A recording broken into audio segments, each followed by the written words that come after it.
महाराज शांतनु से सत्यवती को दो पुत्रों की प्राप्ति हुई, चित्रांगन और विचित्र वीर्य।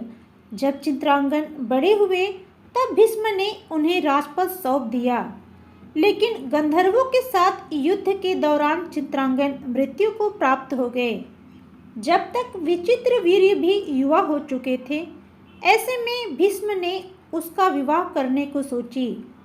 उन्होंने काशीराज की 3 पुत्रियां अंबा, अंबिका और अंबालिका का हरण कर हस्तिनापुर ले आए। जब अंबा ने भीष्म से कहा कि वह राजा शाल से प्रेम करती है, तब भीष्म ने अंबा को राजा शाल के पास भेज दिया। उसकी बाकी 2 बहनों अंबिका और अंबालिका का विवाह विचित्रवीर्य से कर दिया गया। मगर दुख की बात यह कि विचित्रवीर्य का क्षय रोग से मृत्यु हो गई। तब तक विचित्रवीर्य की कोई संतान पैदा नहीं हुई थी। अब महारानी सत्यवती के सामने यह प्रश्न उत्पन्न हुआ कि वंश को आगे कैसे बढ़ाया जाए। तब महारानी सत्यवती ने अपने पुत्र वेदव्यास को याद किया। अपनी माता द्वारा याद किए जाने पर वेदव्यास प्रकट हुए। अपनी माता की आज्ञा का पालन करते हुए वेदव्यास पुत्र उत्पत्ति के लिए तैयार हो गए। सबसे पहले वेदव्यास अंबिका के पास गए। तब अंबिका ने अपने नेत्र बंद कर लिए, जिसके फलस्वरूप उसने एक नेत्रहीन पुत्र को जन्म दिया, जिसका नाम धृतराष्ट्र रखा गया। इसके बाद वेदव्यास अंबालिका के पास गए। वेदव्यास को देख अंबालिका काफ़ी भयभीत हुई और उसका पूरा शरीर पीला पड़ गया। वेदव्यास ने अपनी माता सत्यवती को बताया कि अंबालिका का होने वाला पुत्र पांडु रोग से ग्रसित होगा। यह सब सुन महारानी सत्यवती दुखी हुई। इसके बाद उन्होंने अंबालिका को दोबारा वेदव्यास के पास जाने को कहा, पर इस बार रानी ने खुद की बजाय अपनी एक दासी को ऋषि वेदव्यास के सामने भेज दिया। दासी ने बहुत साहस से वेदव्यास का सामना किया। तब वेदव्यास ने अपनी मां सत्यवती से कहा कि इस दासी से उत्पन्न हुआ पुत्र नीतिवान और वेदों का ज्ञानी होगा। अंबिका से धृतराष्ट्र, अंबालिका से पांडु और दासी से विदुर का जन्म हुआ। धृतराष्ट्र का पुत्र कौरव और पांडु के पुत्र पांडव कहलाए। पांडव जब छोटे थे तभी पांडु का निधन हो गया था। यही कारण था कि विदुर उनके काका होने के नाते पांडवों से अधिक स्नेह करते थे। पांडवों का पक्ष लेने के कारण दुर्योधन विदुर से ईर्ष्या करता था। जब विदुर को लक्षागृह के षड्यंत्र का पता चला, तब उन्होंने युधिष्ठिर को बुलाया और संकेतों से पूछा कि अगर वन में आग लग जाए तब उस वन के आग से कौन बच सकता है। तब युधिष्ठिर ने उत्तर दिया था कि वन के आग से बिल में रहने वाले चूहे जैसे जंतु बच सकते हैं। जब लक्षागृह में आग लगी तब युधिष्ठिर को महात्मा विदुर के संकेत समझ आए। फिर युधिष्ठिर ने विदुर के संकेत के अनुसार बिल के मार्ग से निकलकर अपने और अपने भाइयों की जान बचाई। आगे चलकर भी कौरव और पांडवों की दुश्मनी जारी रही। नतीजा महाभारत युद्ध की घोषणा हुई। सभी महारथियों ने अपने अपने दल चुन लिए, लेकिन एक विदुर ही थे जिन्होंने महाभारत युद्ध में भाग नहीं लिया था। आखिर महात्मा विदुर महाभारत युद्ध में भाग क्यों नहीं लिए, ये जानकारी अब भी बहुत कम लोगों को है। तो चलिए हम आपको बताते हैं, पर आगे बढ़ने से पहले मैं रिक्वेस्ट करूँगी, यदि आप इस चैनल पे पहली बार आए हैं या अभी तक आपने पौराणिक संसार को सब्सक्राइब नहीं किया है, तो मैं अनुरोध करूँगी प्लीज़ आप इस चैनल को सब्सक्राइब ज़रूर कर लें। आपके सब्सक्राइब करने से हमें मोटिवेशन मिलता है और नए नए वीडियो बनाने की प्रेरणा मिलती है। महाभारत युद्ध की घोषणा के बाद भी युधिष्ठिर युद्ध के लिए तैयार नहीं थे, क्योंकि धर्मराज जानते थे कि युद्ध में न जाने कितने ही वंश हमेशा के लिए समाप्त हो जाएंगे। युधिष्ठिर ने भगवान श्री कृष्ण को अपनी दुविधा बताई। युधिष्ठिर ने कहा, प्रभु मैं चाहता हूँ कि आप शांति प्रस्ताव लेकर हस्तिनापुर जाए। यदि दुर्योधन हमें आधा राज्य देने के स्थान पर 5 गांव भी दे दे तो हम युद्ध नहीं करेंगे।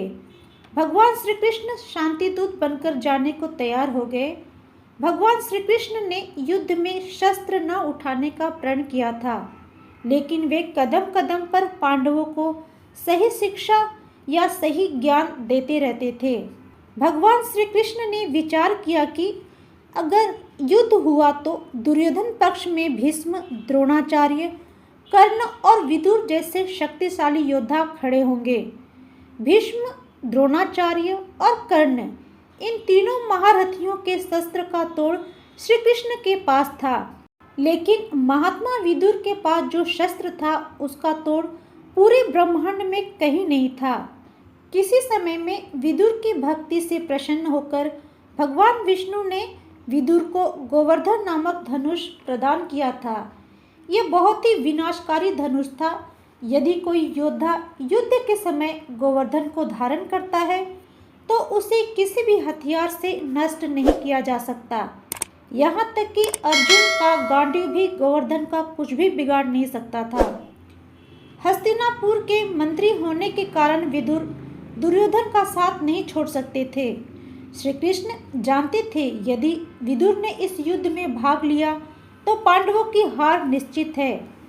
पांडवों को पराजय से बचाने का एकमात्र रास्ता यही था कि विदुर को किसी भी प्रकार से युद्ध में भागीदारी करने न दिया जाए।